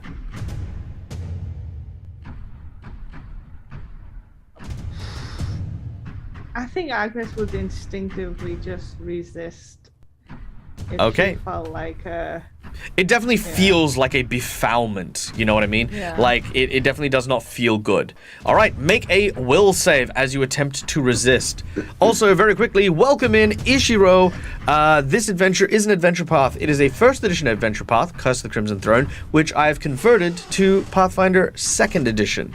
If you have any questions about the game or the system, do ask in chat. We are very active and we do love our chat. All right, you do resist, which means that you will restore half your hit points.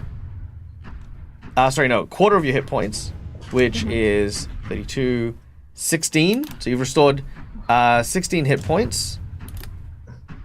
And your alignment has not shifted.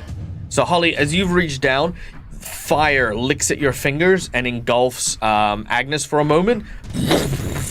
And some of the wounds begin to stitch and heal.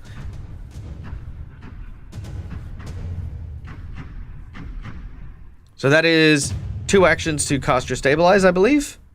Yes, that's 2 actions. I'm double checking. You are still prone, FYI. Yeah, that's why I'm thinking. See if there's a spell I can cast. But I can't cast anything else, so I will take my. I can't attack and stand up. I can just stand up, right? Correct. I am going to stand up, and that'll be it. Very well. You rise to your feet, staggering and swaying, but upright. Which then brings us to Padrig. All right, so I have a question. I've had silence cast on me. Yep. So my spell shot stuff Will not make a noise. Right. But it doesn't really, I mean, I've used verbal for flavor, but it doesn't really look like it's got any components to it. It just happens. Let's have a look. So you've got your spell shot with your gunslinger. Right. So like if I do a fulminating shot, it just says Let's have a look. evocation magical.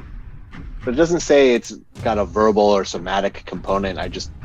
You channel magic into your next shot. Yeah, that's true. That does not have a verbal or somatic component. So nope, you would be perfectly fine. All right. So Patrick is not happy. And he is going to crack a smile as he lifts his gun and imbues it with let's go with acid damage and shoot this guy in the face. All right, make your attack as you silently. Ah! Yeah, it's very dramatic. Critical hit as your gun explodes. Deal your damage, and we'll find out where that is. Meanwhile, while we're calculating that, Mr. Sandman, how hard was this to convert? Pathfinder 1 player from the beginning, but considering moving to Pathfinder 2. It was difficult, but having a VTT has helped a lot. Mostly in the form of like NPCs, like the doctors, like the guards and stuff like that. Because in Pathfinder First Edition, I used to use what's called the NPC Codex to like fill out a lot of like just random NPCs. Because Second Edition doesn't have that, that was the only hard bit for it. But apart from that, it was very easy to convert. It was super, super fun, and yeah, I enjoyed it. And Ishiro doing some research on Pathfinder 2. Great. Consider hanging out here, or if you'd like to, ask me any questions you'd like on my Discord, because there is an Ask Dag Discord chat, and I'm always looking to help people get into Pathfinder, or any other TTRPGs, really. I do D&D, but I also do other things, and with everything that's going on, I've made myself more available for people who want to look for other avenues for gaming and stuff. So yeah, seriously, just come say hi, chat. It's a really great community, and you're always welcome. And we do like 3 Pathfinder games, one of which is a Pathfinder First Edition game. So yeah, there you go. I still love First Ed. All right, Patrick, that is 11 points of damage, and pick a number between... it's 40 points from the gun and then 11 acid damage. Ah, right. Okay, yep. 40 points has been added. 11. Where is this guy? This guy's physician number 2. You're back up here, and so that's another 11 points of damage. Damn! He did not like that. He is wavering on his feet as you land a sizable blow. All right, and number between 1 and 5. 5. Yes, please. Let's go with 5. All right, number 5. And this can be piercing or bludgeoning. Okay, I'll let you choose. Javelin Catcher, which is triple damage, or Lip Cut, which is he must basically his lip is cut and he needs to make a check to use things with verbal components until he's healed. You know what? Let's go with triple damage. All right, lock that damage in. Also, super quick, thank you so much for joining us, Classic Sam, and damn it, Millsy. Yes, I used to be Oscar Pathfinder. I'm not anymore. I've moved on. I've evolved, but you know what? You can still ask. Okay. All right, and just drop that on him again, or in the chat? Yep, just drop it back on him. And also add your extra damage from the D6 as well. Never mind, Okay. he is dead. All right, with a single solitary blast, a hole appears in this physician, and as the hole sort of looks there, you watch as he just sort of seems to cough, but because he's wearing the plague doctor's mask, blood just starts to pour out of the little sort of rivets and seams of the mask as he then falls backwards, dead as a doornail. It was silent, so no one actually heard it. So I guess for the time being, we can drop initiative. But was the gun silent? Yeah. Oh. Because Padrig is magically unable to make any noise. Gotcha. And that even comes from guns. Even if he threw a rock across the room, the rock won't make any noise. That's funny. So yeah, unfortunately, like I said, this guy's actual morale, what he actually does, was if he identifies someone, he'll cast silence on them to prevent them from sounding an alarm or calling for backup and doing stuff like that, or casting spells, and then proceed to rip them open if they were wounded from the door, which is what he did, right? And then what he Worst person to silence, though. Yeah, it's literally the worst person to silence because this is the guy that had a gun. So yeah, he's dead. You're all awake. Was You're all that alive. a concentration spell or is it a time limit spell? It's a concentration one, so it's over now. Okay. I am going to cast the heightened heal on and it's if I use the heightened version, it should hit both Padrig and Agnes. Easy done. Yeah, the AoE heal. Yeah. This is That just will kind of that will be the second. That is the possible. worst roll ever. Oh, jeez, yeah. Well, they Agnes both is get healed kinda for 9. staring. Every at little them. bit helps. Sorry, Holly as Agnes. well. What'd you say? I'm saying Agnes is just kind of staring at Holly. I'm gonna use my other hero point to re-roll that. Sure, I don't mind that. That's not enough. Oh my god. Well, it's better. I mean, it really couldn't have been worse. That's very true. It could have been a Could one have rolled again. the same. Yeah, I was about to say could have been the same number. Okay, bear with me while I give everyone their thing. All right. Sorry, Agnes was looking at Holly. Staring at Holly. Staring at Holly. Agnes is Yeah. staring at Holly. Would Agnes know? Because Agnes was unconscious when Holly did the stabilize. She would have. No, she felt would've that. felt the- Yeah, she just felt that it's hard to say. It's like a bad vibe, bad juju. As far as healing goes, it's probably the worst healing feels. Plus, Agnes is psychic as well, so it's Patrick is going to get out of the doorway as he reloads his gun. All right.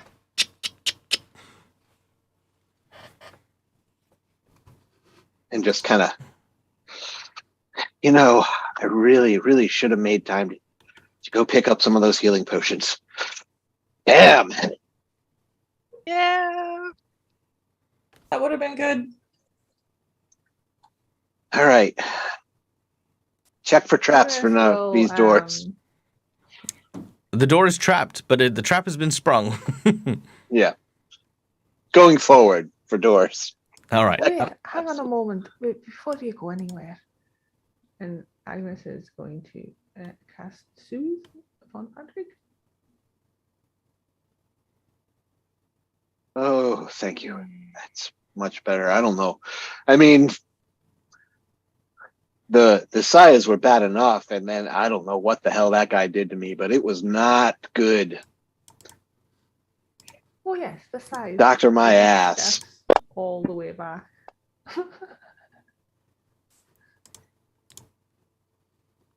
All right.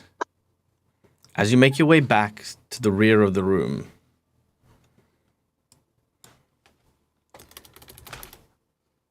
you catch your breath, but only for a moment. The door has been left open.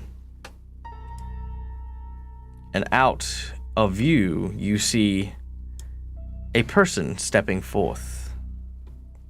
He sees the gurney and the dead doctor and steps over them very casually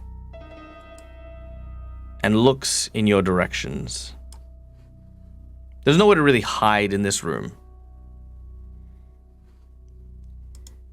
Well. What a mess you've made.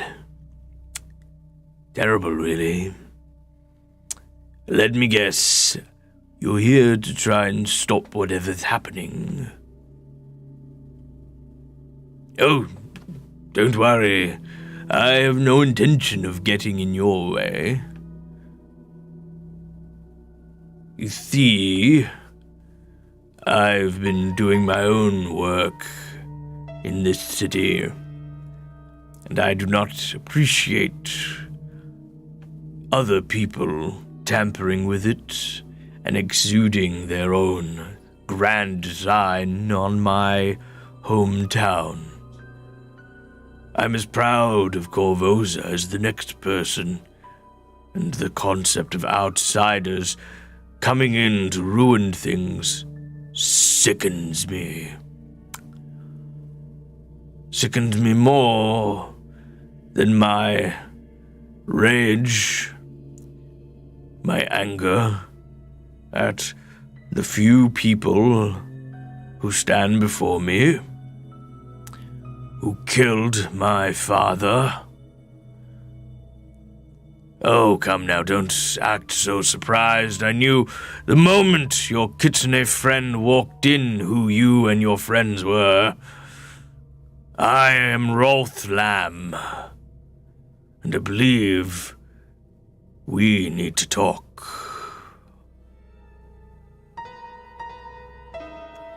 Holly's gonna cast Discern Lies. He hasn't lied at all. Okay.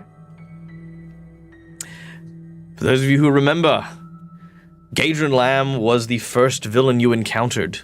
One who you surreptitiously fed to a crocodile. He was, of course, dealing in drugs, using children to steal things, and was one of the major movers and shakers in the city of Korvosa in the way of crime. His son, Rolth Lamb, was a notable necromancer who hid away in the Grey District, working on flesh golems. To find him here is, well, not surprising, because Urgathoa is the goddess of gluttony, disease, and undeath. Of course, Rolth specializing in working with corpses. But it seems as though he is not happy with his current situation. Whether or not our heroes will attack and put an end to Rolth once and for all, or perhaps make a second deal with the devil, we'll come to our conclusions next week when we return and find out firsthand what future lies ahead for our heroes in the Temple of Urgathoa. Thank you very much, everyone, for coming and joining us today. I hope you guys had a blast. I know I did. Did you guys have fun? Yes, but also, God damn it. And I want to thank, of course, our donations for today. We had so many wonderful and amazing ones. And again, guys, donations do help us make the game better, make the game fun, and let you guys have a little piece of it as well. So I'd like to bring out that thanks to the donation of Ire Janasi opening up our secret menu today, Rolf Lamb is a potential ally to our heroes for this encounter. Which goes so far against what's supposed to happen in this book. I cannot wait to see how you guys handle it. Because, yeah, like, quite literally, when I read this book, like, early on, when I first started running it, all I could think of is, why is Rolf working for these people? They come from overseas. They're spreading out this disease on behalf of Urgathoa, which I get, right? But he's like, up until this point, he's been by himself with a couple of Deros building golems. Not zombies, mind you. Not undead, not necromancy, but like actual, like, pseudo-science. So why is he here? Why was he helping out? And I just loved the idea that, hey, you know what? Rather than following the book, what if we made him really disgruntled at his situation? What if it was just expected that he worked for this, and the reason he's here is because he wants to bring the whole thing down and give them a very good warning that no one is invited to dine at his table? And I love the fact that this scenario has now come to fruition. I'm so keen and so excited, and I want to thank, of course, Ire Janasi for the donations for the secret menu for it, because yeah, I think it's going to make for a very, very grand and amazing story. And Ire will be joining us hopefully next week as Quinn. So there you go. Yay! Okay. I'm noticing a trend in potential allies. That's true. Holly's made friends with the Asmodeans. Like the group is making friends with like Rolf Lamb. Quinn's making friends with a vigilante. Just saying, putting that out there. And there's the crazy necromancer lass that's locked away. Oh yeah, Jolinstar. That's true. Yeah, the assassin who turned a bunch of nobles into zombies. Yeah, you're friends with them now, and the were-rats now, like an army of were-rats. All the things. Unexpected allies. Yes, 100%. All right, ladies and gentlemen, boys and girls, let's wrap off by saying, of course, my name is Michael. I'm the Dead Aussie Gamer. This is my place. This is my face. You can find me here a number of times during the week. Let's see. Tomorrow, I'm going to be over on Dork Tales, playing in a high school-based D&D game. Where I'm going to be playing Coach Knuckles, okay? Now, Coach Knuckles, he is a guy who knows exactly what he wants and when he needs it, okay? If you can't solve your problems with push-ups, you're just not doing enough of them, okay? So, yes, Coach Knuckles is a troll who is a gym teacher at a magic school in Strixhaven. So we're going to be over on Dork Tales for that. Then Wednesday, we're going to be back for Pathfinder 1st Edition Reign of Winter, which is going to be a blast as well, featuring a whole new cast of individuals. We're going to be on for Friday for the second episode of our Extinction Curse game. And then, I feel like those are all the special events for this month out of the way. So there it is. That's where we're at. The Coach Knuckles. Yeah, sounds like my actual coach. Yeah, I basically lent on all the stereotypes, like every stereotype you could think of for Coach Knuckles. That's what he's going with, and it's gonna be so much fun. All right, let's see who is streaming at the moment. Let's see. Our friends Dice Legends are designing a level 1 adventure. Ooh. Scarlet is doing a Out of the Abyss game, which is fun. Chaotic Neutral Goblins are doing a 5e D&D 5e game. So many people are doing stuff. This is awesome. I love it. I love the fact that people are playing Pathfinder and D&D and stuff like that. Okay, we are going to go and say hello to our dear friend Dice Legends. because they're going to be playing with us tomorrow on our game. So yeah, let's go say hi. Now, this is Vahid. Vahid is the great mind behind the Dice Legends crew. If you're looking for another wonderful art role player and game master, Vahid is absolutely top notch. He runs games on Sundays for us folk in Australia and Saturdays for the folks in the US. So yeah, be sure to again check out our Discord if you have any desire to explore Pathfinder or have any questions about TTRPGs, and we'll hang out there. In the meantime, however, guys, thank you so much for joining us. Till we meet again, as always, from me to you, game hard or die trying. Good night, folks.